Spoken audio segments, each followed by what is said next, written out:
So ఇప్పుడు supreme court తీర్పుని ఈరోజు ఏ రకంగా చూస్తారు మీరు? సుప్రీంకోర్టు తీర్పు తీర్పు కాదు, వ్యాఖ్యలు చూసాం కదా. వ్యాఖ్యలు. మేము మేము మేము ఏదైతే మాట్లాడుకున్నామో, ఏదైతే న్యూట్రల్ పీపుల్ మాట్లాడారో, సేమ్ క్వశ్చన్స్,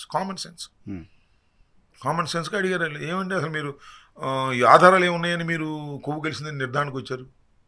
ఒక రాష్ట్ర ముఖ్యమంత్రి బాధ్యత కలిగిన వ్యక్తి ఎందుకు అనౌన్స్ చేస్తాడు ఎంక్వైరీ ఉండగా? మీడియాతో ఎంక్వైరీ అనౌన్స్ చేసి, మీడియా ముందు అనౌన్స్ చేసి తర్వాత సిట్ వేస్తారేంటి? సిట్టు వేసి దానిలో నిర్ధారణ ఎంత కదా చెప్పాల్సింది.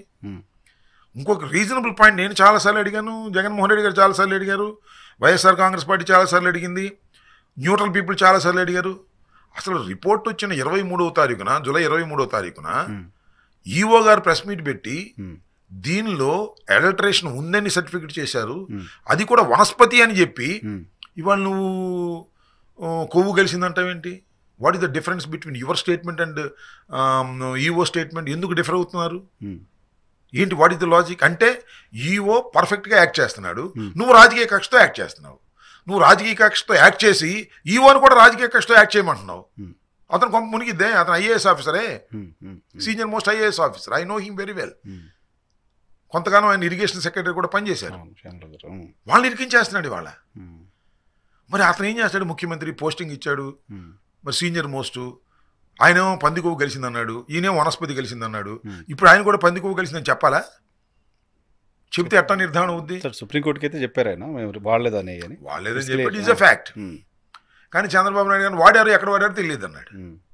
సో ఒకటైతే very simple sir, ER dairy వాళ్ళు పంపినటువంటి నెయ్యిని టెస్ట్ చేసి, టెస్ట్లో పాస్ అయిన దాన్ని వాడారు, పాస్ కాని దాన్ని తిప్పి పంపించారు. సింపుల్. ఇంకేముంది సార్? ఎంత అన్యాయం సార్ ఇది! జగన్మోహన్ రెడ్డి మీద కోపం ఉండొచ్చు. సో ఇది కూటమికి సంబంధించి నెగిటివ్ అవుతుందా? ఏ మేరకు నెగిటివ్ అవుతుంది? టోటల్గా నెగిటివ్ అవుతుంది. ఈ అంశంలో కూటమికి 0. ఇంకా కూటమికి సంబంధించినటువంటి పవన్ కళ్యాణ్ గారు ఇదే మాట్లాడారు. ఆయన దీక్ష చేస్తున్నారు, రేపు ఎల్లుండి వెళ్తున్నాడు, తిరుమల సభ పెడతారంట, తిరుమల వెళ్తున్నాడు. నేను చాలా సందర్భాల్లో చెప్పా, పెడితే పెట్టారులే కానీ ప్రాయశ్చిత్త దీక్ష అన్నాడు సార్. నాకు అర్థం కాలేదు. ప్రాయశ్చిత్త దీక్ష ఎవరు చేయాలి ప్రాయశ్చిత్త దీక్ష? నేను చెప్పాను కూడా, తప్పు చేసిన వాళ్ళే మేము చేస్తాం, నిరూపించు. సుప్రీంకోర్టులో ఇవాళ జరుగుతుంది. సుప్రీంకోర్టు ఎస్ దీనిలో జంతువులకు కలిసిందని నిర్ధారణకు వచ్చాను అనుకోండి, మేము ప్రాయశ్చిత్తం చేస్తాం, దాని అభ్యంతరం లేదు. మాత్రం మీరు ఎలా చేస్తారు? మీ ప్రభుత్వంలో కలిసింది కాదు కదా, మీ ప్రభుత్వంలో సప్లై చేసింది కాదు కదా. That is also correct.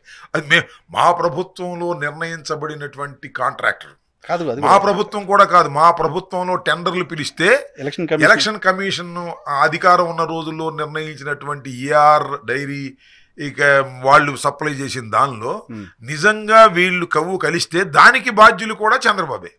Logical. నేను మామూలు ధోరణిలో వెళ్ళిపోయాను, వాస్తవ ఫ్యాక్ట్ ఇది.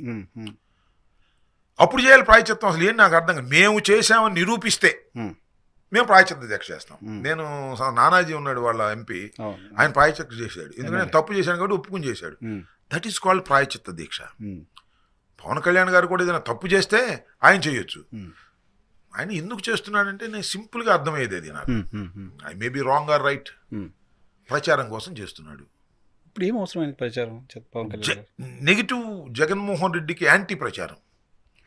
చంద్రబాబు ఉపయోగించిన ఒక అస్త్రం.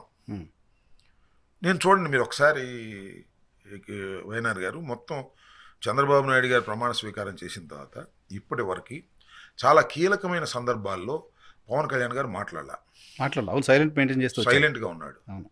చాలా మంది మేధావులు ఏమన్నారంటే అబ్బో చాలా తెలివిగా బిహేవ్ చేస్తున్నాడు, చంద్రబాబుకి నెగిటివ్ పెరుగుతుంది, ఆ నెగిటివ్లు ఇతను కొట్టుకుపోకుండా ఇతను జాగ్రత్త ఇతను పడుతున్నాడు అనేటువంటి భావన కొంతమంది తీసుకొచ్చాను. నేను ప్రైవేట్ డిస్కషన్లో కూడా సార్, పవన్ కళ్యాణ్ గారు చాలా తెలివిగా బిహేవ్ చేస్తున్నారు, ఎవరు బాగా అడ్వైజ్ చేస్తున్నారు, చంద్రబాబు వ్యతిరేకత బాగా పెరుగుతుంది, చంద్రబాబు తర్వాత ఈ రాష్ట్రానికి ముఖ్యమంత్రి కావాల్సిన వ్యక్తి పవన్ కళ్యాణ్ గారు కాబట్టి ఆ నెగిటివ్ షేడ్లో పడకోకుండా ఈయన జెన్యూన్గా ఉండేందుకు తక్కువ మాట్లాడుతున్నాడు అని అన్నారు. నిజమేనే ఉన్నాను అనుకున్నా, మొన్న చూస్తే అది అబద్ధం. అవును, పవన్ కళ్యాణ్ గారిని ఎప్పుడు ఉపయోగించాలో అప్పుడు చంద్రబాబు ఉపయోగిస్తాడు. చంద్రబాబు బాగా కీలకమైన లడ్డు అంశంలో పవన్ కళ్యాణ్ గారు అనే ఆయుధాన్ని వాడాడు. పవన్ కళ్యాణ్ గారు వచ్చారు, రెచ్చిపోయారు, దీక్ష అన్నారు, ప్రాయశ్చిత్త దీక్ష అన్నారు. తర్వాత కనకదుర్గమ్మ మెట్లు కడిగాడు. ఎక్కడి దాకా పోయాడంటే అయోధ్యలో పంపినటువంటి లడ్డూల్లో కూడా కల్తీ కలిగిందనేటువంటి మాట మాట్లాడారు. ఇవన్నీ మాట్లాడితే ఏంది ఇట్లా పిచ్చిగా మాట్లాడుతున్నాడు అనేటువంటి భావన చాలా మందికి ఉంది, వాళ్ళలో కూడా ఉంది. పవన్ కళ్యాణ్ గారిని సో అభిమానించే పవన్ కళ్యాణ్ అనే వ్యక్తి ఇంకా ఆయన బోన్తో ఆయన నిలబడి లేరు. లేదని అర్థమవుతుంది నాకు అర్థమవుతున్నంత వరకు అంతే.